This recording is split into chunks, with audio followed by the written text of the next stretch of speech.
Hi all, welcome back to our channel.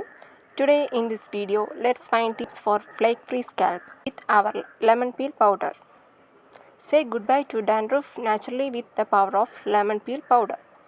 Lemon peel powder can be used in various ways to help control dandruff due to its antimicrobial and exfoliating properties. Here are different methods you can try.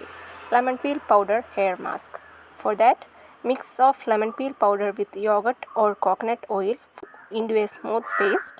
Apply this mixture to your scalp and hair, focusing areas prone to dandruff.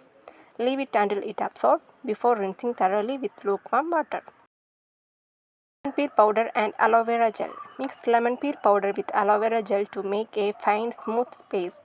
Apply the mixture to your scalp, gently massage it and leave it for some time and then rinse it thoroughly. As lemon peel powder acts as a gentle exfoliant, aiding the removal of dead skins and flakes from the scalp, aloe vera gel possesses soothing properties that can moisturize the scalp and prevent excessive dryness. Lemon peel powder rinse. For that, mix 1 tablespoon of lemon peel powder in a cup of warm water. Use this mixture as a final rinse on your scalp. Massage it in and leave it for a few minutes before rinsing with cool water. So, hope you all follow the tips. See you on another video with other natural wonder ingredients. Thank you.